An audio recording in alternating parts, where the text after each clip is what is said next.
और अधिकारी भी मौके पर इस हादसे के बाद पहुंचे। अधिकारी पूरे मामले की जांच की बात भी कह रहे हैं, लेकिन अब आपको बता देते हैं कि आखिर कैसे रफ्तार का कहर मुंबई के कुर्ला इलाके में देखने को मिला है और कैसे इसने पुराने दिनों की याद ताजा कर दी है। दरअसल मुंबई के कुर्ला में बस ने 54 लोगों को कुचल दिया। 54 लोगों को कुचलने की बात सामने आ रही है। भीषण सड़क हादसे में 6 लोगों की दर्दनाक मौत हो गई है, जबकि कई लोग अस्पताल में भर्ती हैं। घायलों का अस्पताल में इलाज जारी, जिनमें से कई की हालत गंभीर बताई जा रही है। कुर्ला स्टेशन से अंधेरी जा रही थी बस, और ये बस जो बेकाबू हुई है, जिसकी रफ्तार तेज थी, उसको लेकर कई बातें भी कही जा रही हैं। अभी ये कहा जा रहा है कि ब्रेक फेल होने की वजह से रफ्तार बेकाबू हो गई थी बस की और इस वजह से यह हादसा हुआ है। लेकिन बातें ऐसी भी सामने आ रही हैं कि ये ड्राइवर पहली बार बस चला रहा था, इस वजह से भी यह हादसा हुआ। हालांकि इसको लेकर अभी अधिकारी बहुत ज्यादा कुछ बोलने को तैयार नहीं है।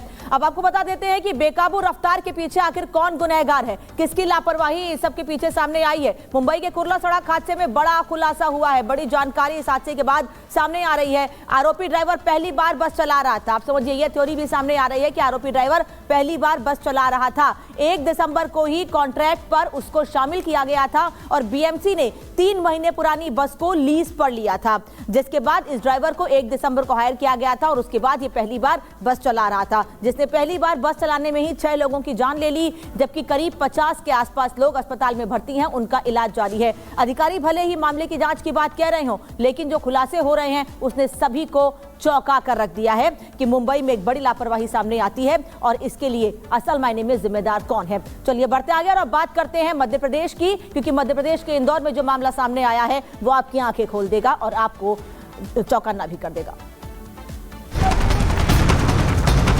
अभी पिता पुत्र को पकड़ा गया। टेंडर एप्लीकेशन है, जिस एप्लीकेशन जो स्क्रीन शेयरिंग ऐप होता है, किसी के मोबाइल में अगर उसको डाउनलोड करा दे तो फिर वो उसकी स्क्रीन उस व्यक्ति से शेयर हो जाएगी जिस व्यक्ति ने उसको वो भेजा है, लिंक भेजी है।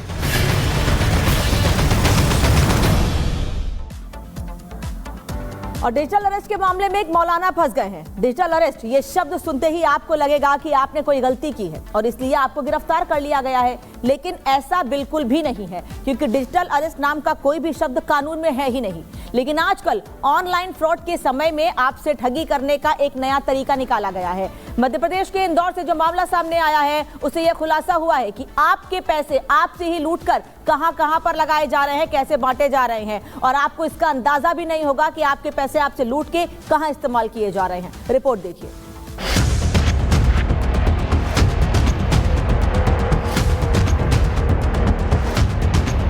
ठगी का फसाना mastermind Maulana. MP to China फंस गए रे मौलाना। मध्य प्रदेश के इंदौर की क्राइम ब्रांच ने साइबर फ्रॉड के मामले में एक बड़ा खुलासा किया है। क्राइम ब्रांच की टीम ने ठगी के मामले की जांच के दौरान ये पाया कि डिजिटल अरेस्ट के जरिए लूटी गई मोटी रकम का मदरसा कनेक्शन भी है, जिसका जाल उत्तर प्रदेश, कश्मीर और मध्य प्रदेश से होता हुआ चीन तक फैला है।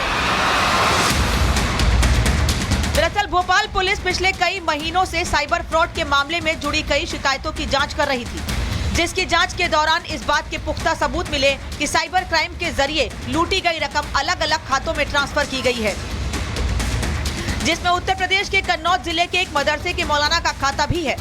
जिसके बाद अब पुलिस ने इस मामले में मदरसे के मौलाना अली अहमद और उसके बेटे असद अहमद को गिरफ्तार किया। तो पता चला कि जालसाजी के खेल का नेटवर्क उत्तर प्रदेश, मध्य प्रदेश से लेकर चीन तक फैला है और इसमें मौलाना की भूमिका एक कमीशन एजेंट जैसी है। किसी भी प्रयास में कोई भी दोषी हो, अपराध अपराध होता है, शासन ने करना चाहिए। और ऐसी जो गतिविधि कोई हो जो किसी भी प्रकार का क्राइम करे, कानून को अपना काम करना चाहिए। इंदौर क्राइम ब्रांच ने इस पूरे मामले में तकरीबन 42 बैंक अकाउंट को फ्रीज किया है। मदरसे के संचालक अली अहमद खान और उसके बेटे असद अहमद खान से पूछताछ जारी है। फिलहाल पुलिस का मकसद ये जानना है कि मध्य प्रदेश में लोगों को डिजिटल अरेस्ट करके ऐंठी गई रकम बाकी किन खातों में ट्रांसफर की गई। 2 मामलों में लोगों के पैसे भी चले गए, इस पर फ्रॉड हुआ।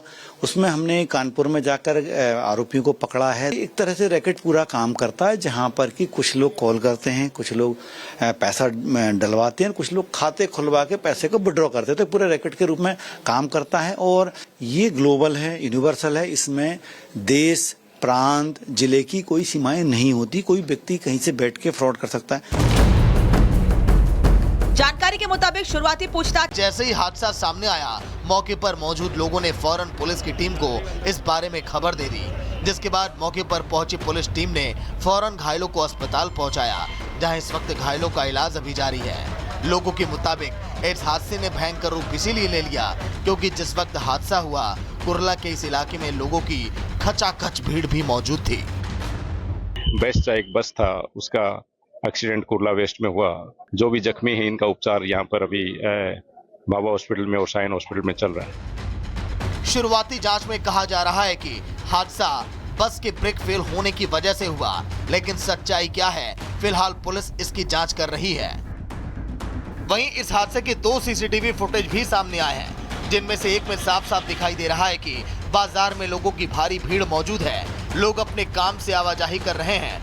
2 युवक बाइक खड़ी कर कुछ बातें भी कर रहे हैं। तभी अचानक BEST की यह बस तेज रफ्तार से आती है और एक युवक के साथ कई लोगों को अपनी चपेट में ले लेती है। इसके बाद पूरे इलाके में भगदड़ मच जाती है। वहीं दूसरे सीसीटीवी में बस बाजार से तेजी से निकलती हुई दिखाई दे रही है, लेकिन इस दौरान बस के नीचे से चिंगारी निकलती नजर आ रही है।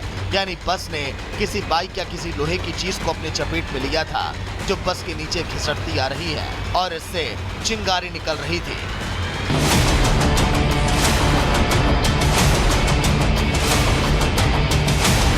हालांकि हादसा सामने आने के बाद कुछ लोगों का दावा है कि बस ड्राइवर नशे में धुत था, लेकिन पुलिस इस बारे में अभी कुछ भी साफ बोलने से बच रही है। आरोपी ड्राइवर पुलिस की गिरफ्त में है और पुलिस जांच में जुटी है। 3 महिलाओं को तो ठोकते और भी आगे से नहीं कि 2 महिलाओं को ठोक के वो स्पीड में आ रहा था। वो इतनी जोर में आवाज़ आई कि हमको उसके पीछे पीछे भागना पड़ा और वहाँ जाके बस की कांच फोड़ के वो पैसेंजर लोगों को निकालना पड़ा।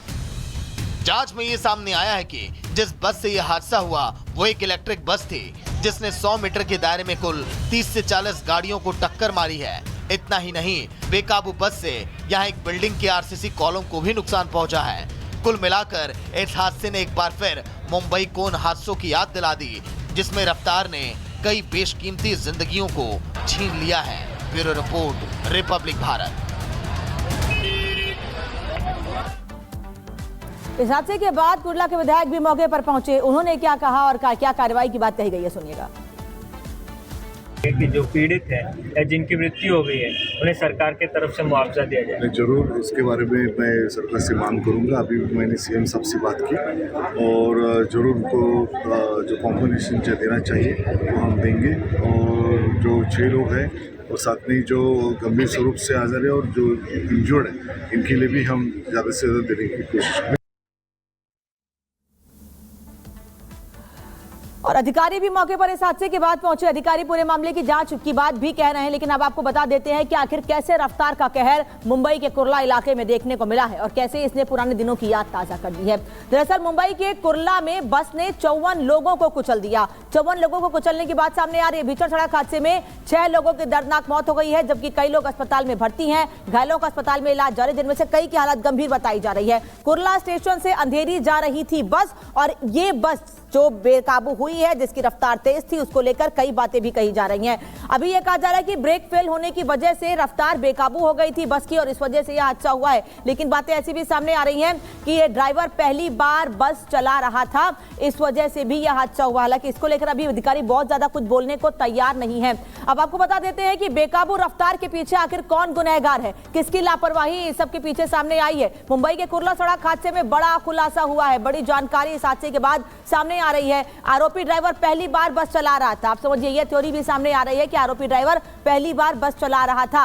1 दिसंबर को ही कॉन्ट्रैक्ट पर उसको शामिल किया गया था और BMC ने 3 महीने पुरानी बस को लीज पर लिया था, जिसके बाद इस ड्राइवर को 1 दिसंबर को हायर किया गया था और उसके बाद ये पहली बार बस चला रहा था, जिसने पहली बार बस चलाने में ही 6 लोगों की जान ले ली, जबकि करीब 50 के आसपास लोग अस्पताल में भर्ती हैं, उनका इलाज जारी है। अधिकारी भले ही मामले की जांच की बात कह रहे हो, लेकिन जो खुलासे हो रहे हैं उसने सभी को चौंका कर रख दिया है कि मुंबई में एक बड़ी लापरवाही सामने आती है और इसके लिए असल मायने में जिम्मेदार कौन है। चलिए बढ़ते आगे और अब बात करते हैं मध्य प्रदेश की, क्योंकि मध्य प्रदेश के इंदौर में जो मामला सामने आया है वो आपकी आंखें खोल देगा और आपको चौंकाना भी कर देगा।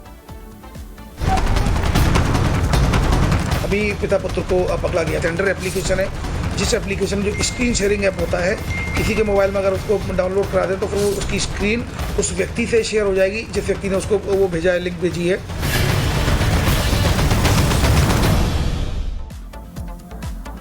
और डिजिटल अरेस्ट के मामले में एक मौलाना फंस गए हैं। डिजिटल अरेस्ट, ये शब्द सुनते ही आपको लगेगा कि आपने कोई गलती की है और इसलिए आपको गिरफ्तार कर लिया गया है, लेकिन ऐसा बिल्कुल भी नहीं है, क्योंकि डिजिटल अरेस्ट नाम का कोई भी शब्द कानून में है ही नहीं। लेकिन आजकल ऑनलाइन फ्रॉड के समय में आपसे ठगी करने का एक नया तरीका निकाला गया है। मध्य प्रदेश के इंदौर से जो मामला सामने आया है, उससे यह खुलासा हुआ है कि आपके पैसे आपसे ही लूटकर कहां पर लगाए जा रहे हैं, कैसे बांटे जा रहे हैं, और आपको इसका अंदाजा भी नहीं होगा कि आपके पैसे आपसे लूट के कहां इस्तेमाल किए जा रहे हैं। रिपोर्ट देखिए।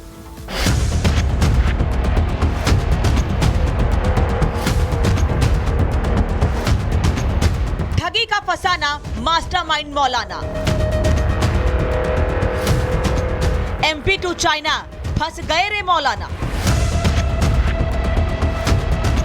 मध्य प्रदेश के इंदौर की क्राइम ब्रांच ने साइबर फ्रॉड के मामले में एक बड़ा खुलासा किया है। क्राइम ब्रांच की टीम ने ठगी के मामले की जांच के दौरान ये पाया कि डिजिटल अरेस्ट के जरिए लूटी गई मोटी रकम का मदरसा कनेक्शन भी है, जिसका जाल उत्तर प्रदेश, कश्मीर और मध्य प्रदेश से होता हुआ चीन तक फैला है।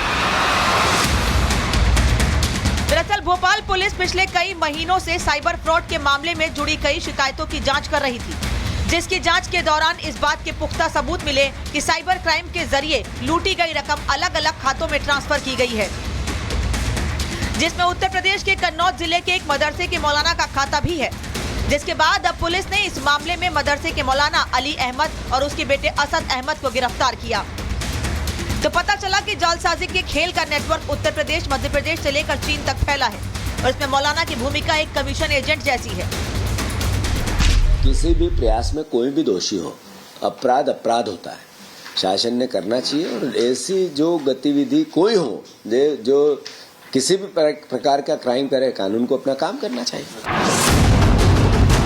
इंदौर क्राइम ब्रांच ने इस पूरे मामले में तकरीबन 42 बैंक अकाउंट को फ्रीज किया है। मदरसे के संचालक अली अहमद खान और उसके बेटे असद अहमद खान से पूछताछ जारी है। फिलहाल पुलिस का मकसद ये जानना है कि मध्य प्रदेश में लोगों को डिजिटल अरेस्ट करके ऐंठी गई रकम बाकी किन खातों में ट्रांसफर की गई। 2 मामलों में लोगों के पैसे भी चले गए, सर फ्रॉड हुआ। उसमें हमने कानपुर में जाकर आरोपियों को पकड़ा है। एक तरह से रैकेट पूरा काम करता है, जहां पर कि कुछ लोग कॉल करते हैं, कुछ लोग पैसा डलवाते हैं, कुछ लोग खाते खुलवा के पैसे को विड्रॉ करते हैं। तो पूरे रैकेट के रूप में काम करता है और ये ग्लोबल है, यूनिवर्सल है। इसमें देश, प्रांत, जिले की कोई सीमाएं नहीं होती। कोई व्यक्ति कहीं से बैठ के फ्रॉड कर सकता है। जानकारी के मुताबिक शुरुआती पूछताछ